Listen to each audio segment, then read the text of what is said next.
motherfuckers. On to another one. If you guys can, please like, share, and subscribe here on Instagram. You can share it to your stories. I would greatly appreciate it. You can follow me on Spotify, like, subscribe to it, turn on your notifications, leave a review, leave a comment. Same thing for YouTube. Please like, subscribe, share. I appreciate it. Slowly but surely, the views are going up. Just trying to work this thing out and kick out the kinks and try to get better at this every day. So, I was reading, and on my phone, I have an Android. There is a slide on one of the home screens that brings up a list of articles, things going on, things that the phone's algorithm has basically said you may like these things. So it brought up something pertaining to the new union agreement for UPS. I decided to read this article because I had heard about it on the PBD podcast and decided just to see what it was all about. So the article is by Fortune Magazine, so it's Fortune Magazine's website. The journalist or writer, whatever you want to call her, her name is Chloe Berger. This woman is in her early 20s, kind of did a little light digging into her, just wanted to see what kind of articles she writes. So, the headline of this is UPS drivers' new $170K per year deal shows that unions and Joe Biden may have just saved the middle class after all. It proceeds to go on talking about the union agreement and said salaries boosted from 145 to 170 annually include benefits according to data shared by the shipping company on a recent call. And as she continues to go on, giving nothing but props to Biden and talking about his dog and his love of ice cream and all this other nonsense. Job sites Indeed reported a 50% surge in searches for UPS or United Parcel Services within a week of the new contract, Bloomberg reports.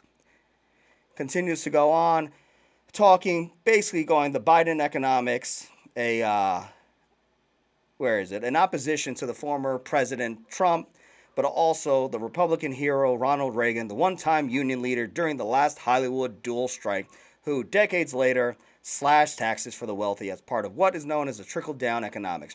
Tax breaks for the rich, help the rich, and of course, but data has progressively mounted that they didn't help the middle class, whose wages stagnated for decades, barely keeping pace with inflation. Okay. So, continues to go on, talking about it, historical record lows, it's a rich recession, just a lot of interesting comments, a lot of interesting stats, things that when you actually look at the data, forget the political sides of things, forget if you're conservative, you're liberal, you're Republican, you're Democrat, you're an isolationist, a globalist, whatever the fuck you are, forget all of that, forget feminist, masculine, forget all that. Let's just talk straight goddamn data.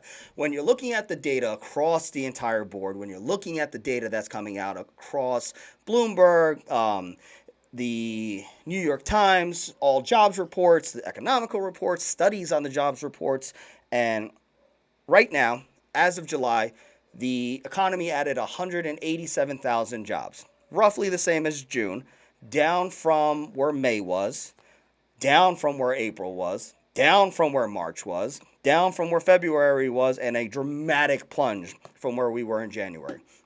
So, a couple of factors go into these things. A couple of factors go into the jobs report.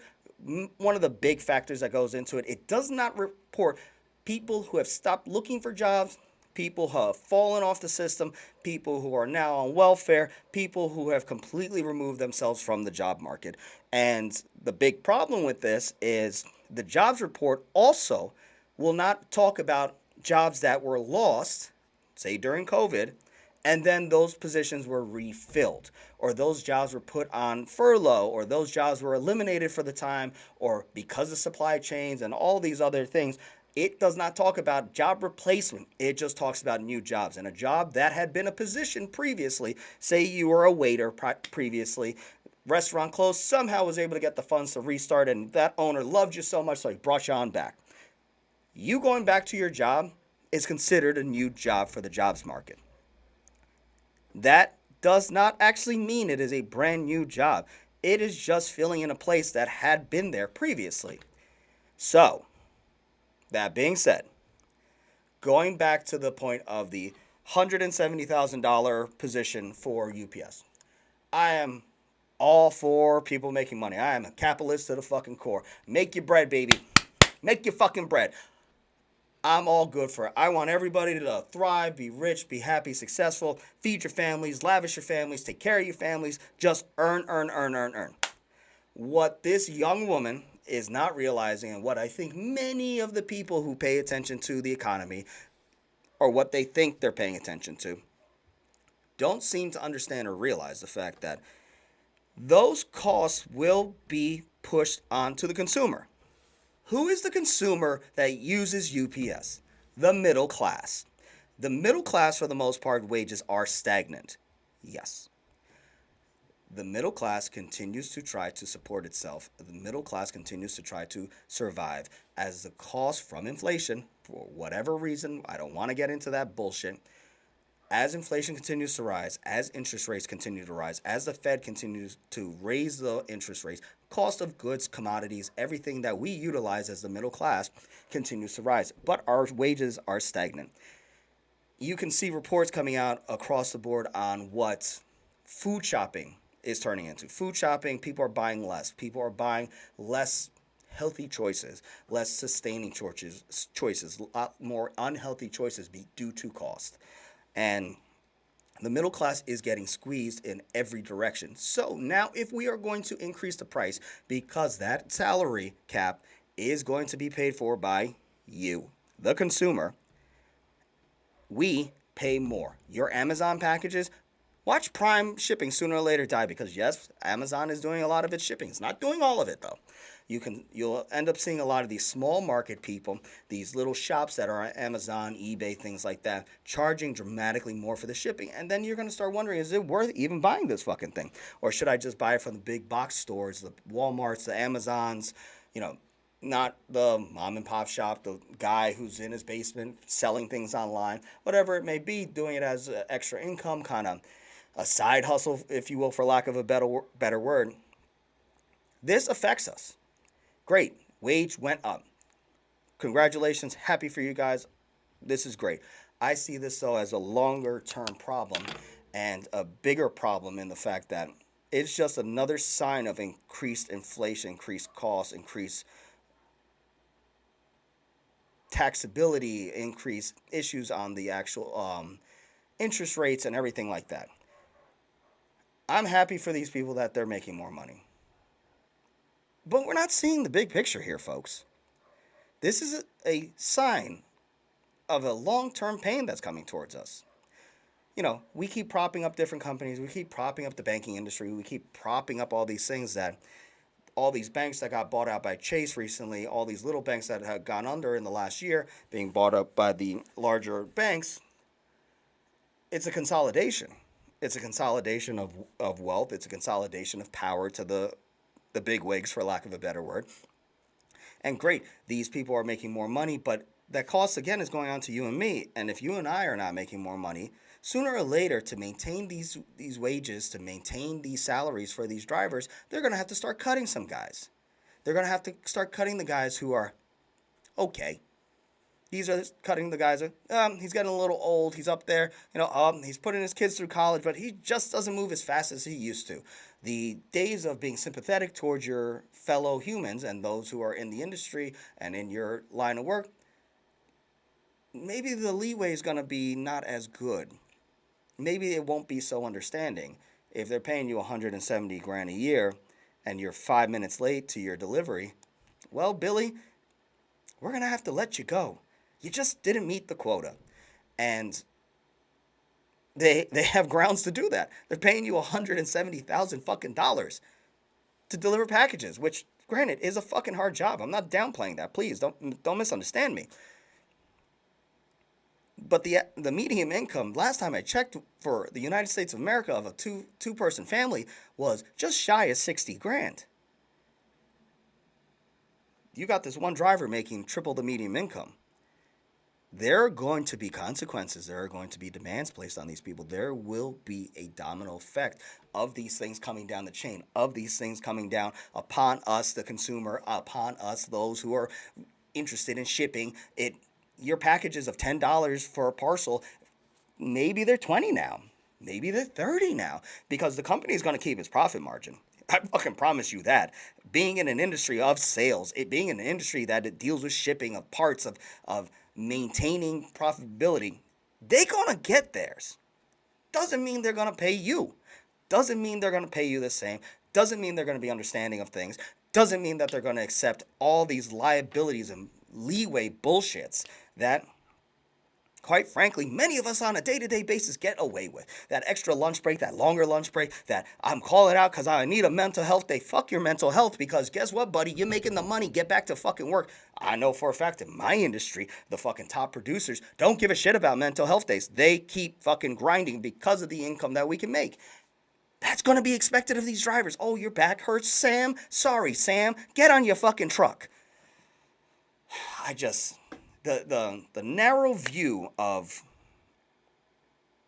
many of the Gen Zers, if you want to call it, even my generation, the millennials, the short-term view and the inability to understand business, to understand economics, not to understand financial situations. I really don't get it. And you know what? Maybe it's because we're not educated on it. We got to learn about fucking the he's, theys, and thems, but let's not go through an accounting class. Let's not talk about taxation and the way your taxes work. Let's not have a class on running a business and being independent and being a small business and being able to do those things so we understand our own fucking economy and that surrounds us.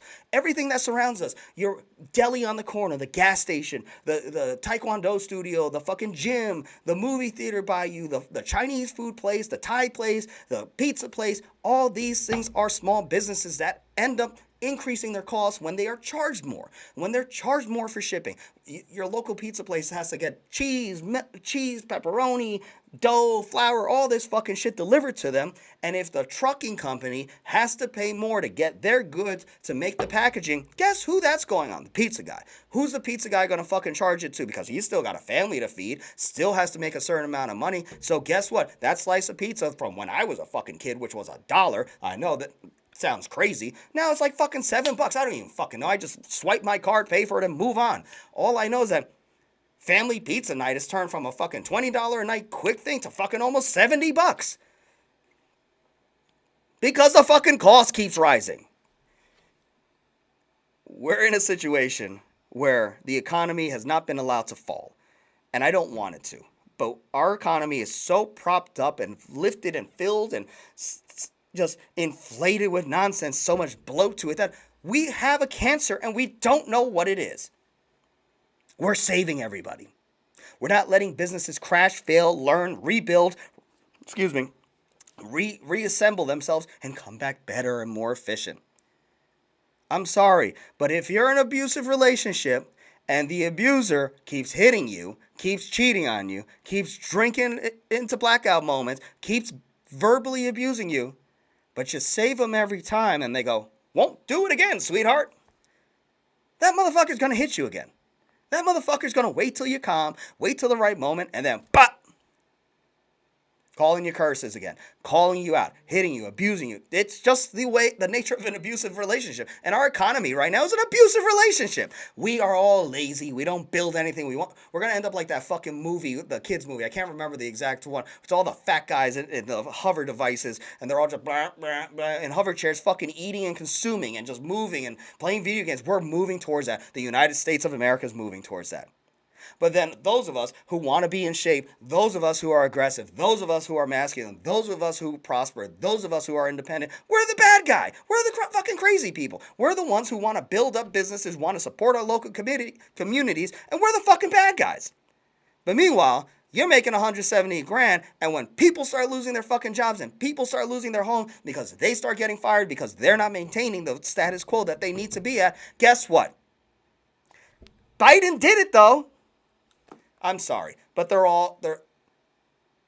it's all a game. It's all a game. It's rigged against all of us. We keep voting in the same idiots because the same idiots keep voting for these people. So many people, and I understand this because of me getting involved locally, do not understand the system we are in. Do not know who they are voting for. They like the name. They see a couple commercials and I like that one. Do your due diligence, people. Do your research. Learn. Become educated.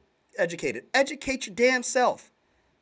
Learn about the economy. Learn about structures. Learn about systems. Learn about way interest works. Learn about supply chains. Learn about running your own fucking household a little bit better.